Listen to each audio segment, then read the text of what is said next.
You look down?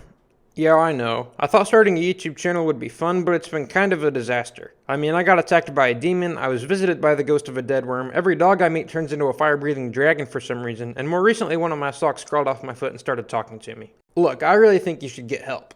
Luckily I'm here. Point me in the direction of a flamethrower and I can probably take care of that demon for you. And the thing is, none of these occurrences are related whatsoever. I don't know if this is supposed to be building up to something or what, but it just feels unnecessary.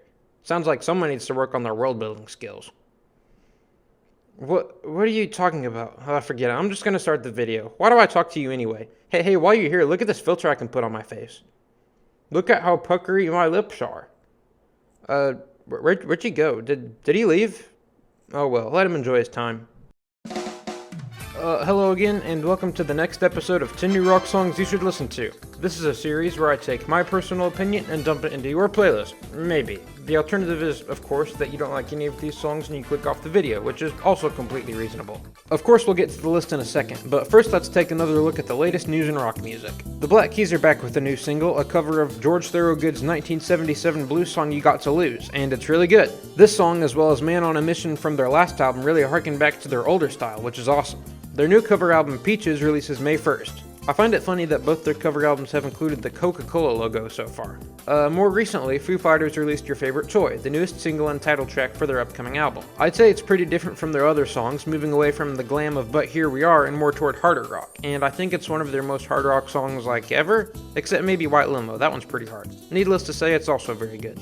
And finally, Spotify introduced prompted playlists, which use AI to make a playlist based on a prompt. You'd be forgiven for thinking this is the same as an AI playlist, but it's actually a bit different because prompted playlists can update over time based on what you asked for, and the AI can also pull from the internet if it needs to. It seems kinda redundant to have two versions of the same feature, but I'm willing to forgive Spotify because prompted playlists are actually pretty useful. You can easily make a playlist of songs by X artists you've never heard before, tracks used in movies and TV shows, or songs of a certain tempo and key, which you can then use as the foundation for a mixed playlist. Obviously you have to work with it a little bit, and it may not be so helpful depending on your use case, but it's definitely progress.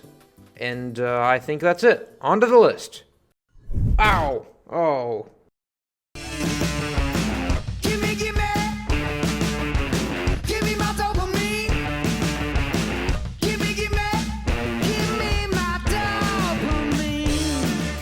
Black Pistol Fire is a pretty popular Canadian blues rock group I've been following for a while, having debuted in 2012. They started releasing singles for their newest album, Flagrant Act of Bliss, in June, and this was the first non-single that popped up on my release radar. It uses empty space really well, with breaks and stops and such, which is one of the things that, in my opinion, ties it back to Royal Blood.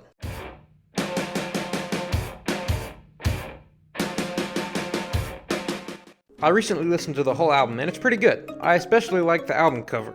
Why is there a bowl on the disco floor? I don't know, because it's funny. I have to say though, I'm going to be very angry if that bowl somehow comes to life and attacks me. Seems like the kind of thing that would happen right now. Oh no, it's happening! It's kinda boring being so square. My smile's crumbling at the seams. Life's disappointing and it's unfair. The Girl Tones are a fairly new band, with their first single releasing in late 2024. They've released a total of 10 standalone singles since then, and according to various interviews, they have a debut album on the way. Hello, this is me recording some extra lines partway through the video. I was going to spend some time talking about how this upcoming album was scheduled to be released a couple years ago and hasn't been seen anywhere, but I actually found a source confirming it's planned for early 2026. I also found out the album is being produced by the rhythm guitarist from Cage the Elephant, which I wanted to mention. Anyway, the Girl Tones make gritty alternative songs with the occasional blues influence. They've grown quickly in popularity, and according to #magazine.net, they've joined Amazon Music's list of artists to watch in 2026, alongside Florence Road. They'll also be touring with Dexter and the Moonrocks soon.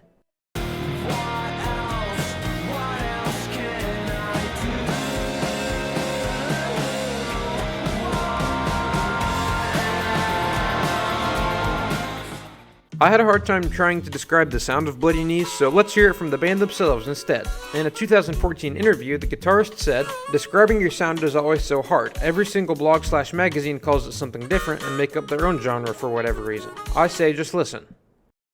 Well, that didn't help, but you did already just listen, so maybe you can come to your own conclusion on what genre this is. Bloody Knees released their debut EP in 2013, and their biggest hit, Not Done, has over 2 million streams. Indie grunge? Modern post-grunge. Alternative shoegaze. post-hardcore spaghetti neo-grunge.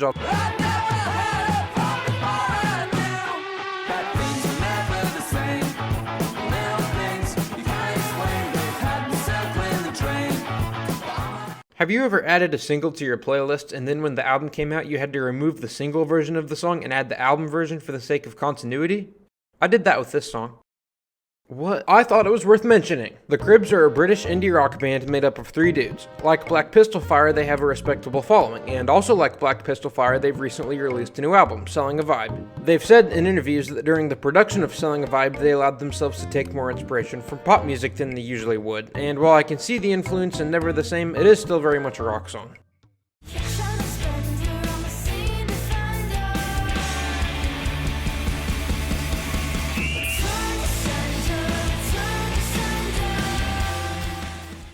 There's a specific type of shoegaze I've discovered recently and been really fascinated by. Bands like Sleepazoid, Choke Cherry, Swim School, and MX Lonely have a big, expansive sound with lots of reverb and a soft production, but with a generally existential vibe.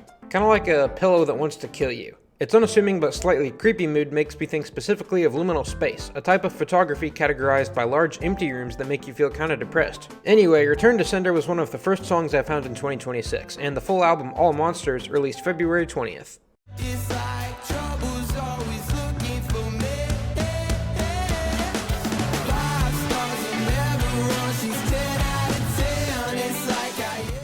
Naluna, which comes from David Turner, is based in Florida and makes alternative indie, although they technically only have 1 song. David Turner's solo page has been around since 2022 though, and it has several singles on it. Don't Give Up on Me sounds like, well, it probably could have been released in the 90s if it really wanted to, but it also feels right at home in the modern indie landscape. Is that really all you have to say? Well, yeah. Okay, well, that's not gonna cut it. How about we just get ChatGPT or something to write the rest for us? Nobody will be the wiser. Oh, sure, and why don't we have AI write the songs too while we're at it? Just because my manager technically fired me and we had to relocate to my garage doesn't mean we can just give up entirely. I'm the only person in this fictional universe more than 3 feet tall, so if I say we're done, we're done. Fine, whatever. Can we at least segue into a new segment of the show or something to keep things interesting? No, we're moving on to the next song.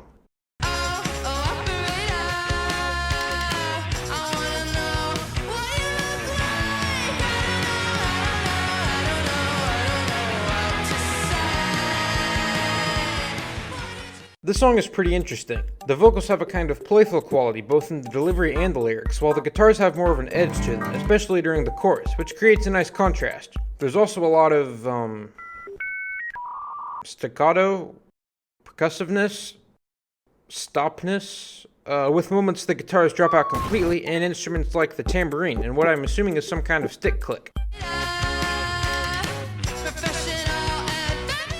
The song is also about an operator, which is somehow a thing people are still writing songs about.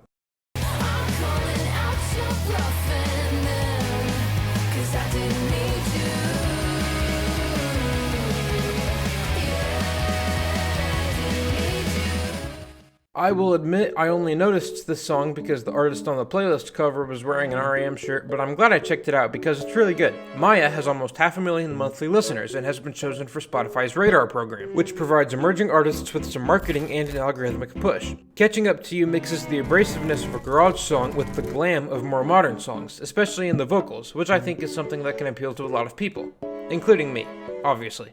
The full album, Goodbye If You Call That Gone, released in late February.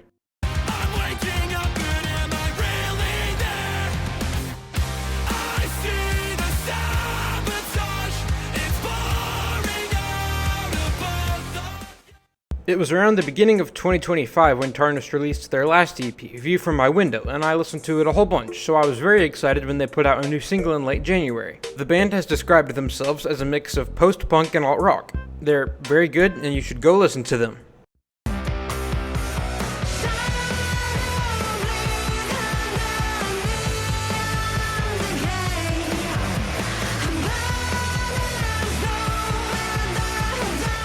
And finally, Neon Decay by The Videos. I think it's been all but proven at this point that the more distorted a song is, the cooler it sounds. Take, for example, Tales of a Scorched Earth by the Smashing Pumpkins.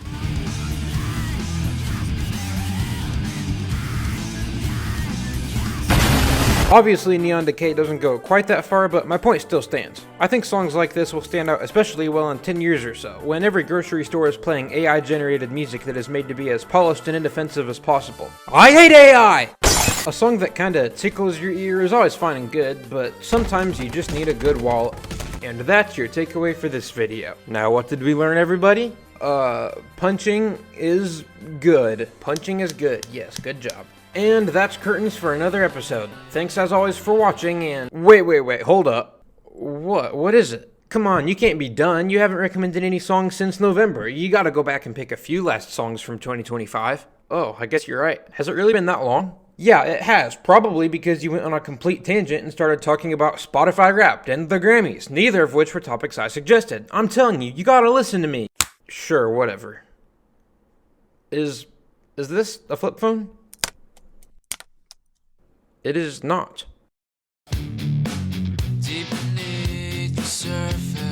While I've been working on my last couple of videos, I found a few more songs worth mentioning, the first of which is Mr. Meyers by Visitor Coach. Visitor Coach has released a total of 3 songs, and I'm pretty sure I've added them all. Its slightly discorded nature makes it catchy in its own way, much like a Nirvana song.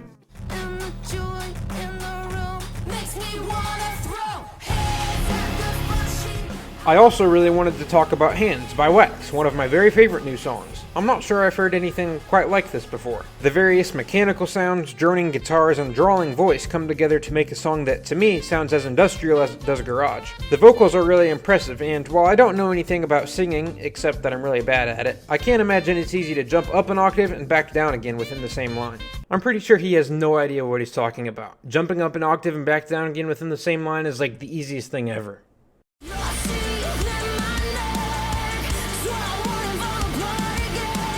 And very most finally of the all's list, we have Nervous Wreck by The Haunt. I don't know exactly when this kind of music came around, but for the past couple of years I've been finding lots of girl groups that play riffy royal blood-like blues rock. Take for example The Warning, Emily Wolf, and Dorothy, sometimes. I guess that's kind of a broad categorization, and maybe it's just an algorithmic thing, but I could see this type of music playing a big part in the future of rock. A lot of these examples remind me of Linkin Park in the way they use a mixture of distortion and polish to create something that feels catchy and raw at the same time, kinda like the Maya song. And with that, we can officially say goodbye to 2025. 3 months into the next year. If you liked this video and would like to see me continue, that's pretty cool. I appreciate the sentiment. Thanks as always for watching, and see you later. Be sure to give me money.